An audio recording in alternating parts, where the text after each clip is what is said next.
So now we're going to pivot a little bit and talk to Jeff about intelligent transport systems, including the XTS track. So, hi, Jeff. Welcome. Hey, Damon. Hey, how's it going? Good.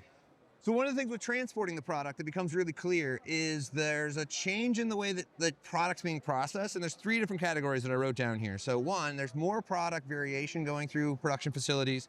They're running in smaller batches. You know, sometimes we hear this lot size 1, and we hear about faster changeovers, right? The machine's not running, you're not making money. So really, talk through us a little bit, like how does this help with the XTS system, help with those 3 things? Okay, so when you look at XTS, you know, it's a transport system. It moves product from A to B, but it's a lot more than that. Yeah. It's a real simple system from 5 key components. We got the IPC running TwinCat software, EtherCAT talking to the motor modules, then you have a rail and mover. So you get just the 5 components, which makes it really good from a mechanical. Simple system, right? Yeah. Yeah. So the other key benefit is as you watch XTS systems run is the movers move independently from each other. Okay. So now there's no fixed pitch.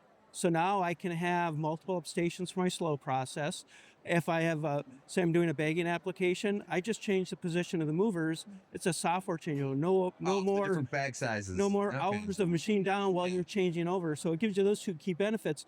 We can also synchronize movers to external devices and synchronize, you know, either way. We can synchronize to them or have them synchronize to us. Okay. So when you lay out your system, you really think hard about that independent motion, because that's the key factor. I can lay out a system way differently. It's not index work, it's motion all the time. Yeah, and speaking of layouts, I mean, we see this a lot, the oval shape, but that's not it, right? No, so nice thing is we have a wide range of motor modules.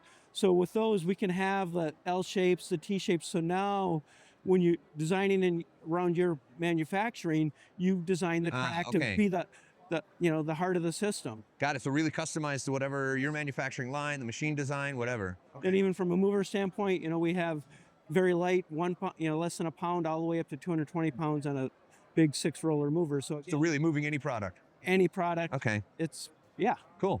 All right, and this isn't new, right? Like I think Beckhoff had this for 13 years or something. Yeah. So what's new maybe that we're showing here? So over here we've got one of our new products. So this guy. Yeah.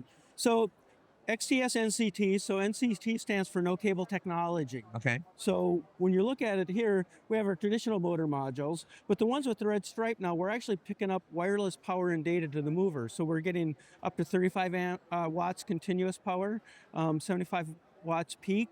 We also think of it as an I/O module on there. So we've got DC inputs, DC outputs, analog inputs, and PWM outputs. So now every 250 microseconds, you can read and write the I/O on it. So now you look around the show here, you know, all the end effectors that you would put on a robot, you can put on the mover. So now I can clamp, I can weigh, I can. So maybe some grippers you can actuate as they go around, and then no cables, so you can continuously make the circle. There's, you know, little vacuum generators, so you can vacuum pick up, you can do a little XYZ, you can rotate it. So it just opens up the whole door for more, and you can mix and match the modules. The other new thing, I don't have it right here, but we introduced an XTS EcoLine module. So now it's a 500 millimeter long module where we took out the cost. So in the cases where you're doing talking about the buffers and stuff, now we can reduce the cost by about 45%. So for huge, I guess the 2 things. So with huge systems, cutting out cost and adding some additional functionality with the wireless power and communications. And even on the EcoLine, we're finding it's still like 0.7 millimeter absolute accuracy. There's a lot of applications they're just using for the whole system. Oh, interesting. Okay. Yeah. All right. So new things in the XTS line. So the other kind of intelligent transport system is X-planer. So something new we should talk about there? Yeah, let's swing around this way. Okay. Aha, here we have a little X-planer system, floating tiles. So what's new here? So when we first released X-planer, our tiles, we had a tile 240 millimeters square, and that was really optimized for 2-way traffic with our small mover. And what we found is this middle-sized mover was the one that was used more. So what we wanted to do is have a cost-effective solution for 2 lanes of traffic. So we made a 320 mover, so now I can have bidirectional traffic flow with these movers. We also increased the power in that, so we can actually rotate while moving with it.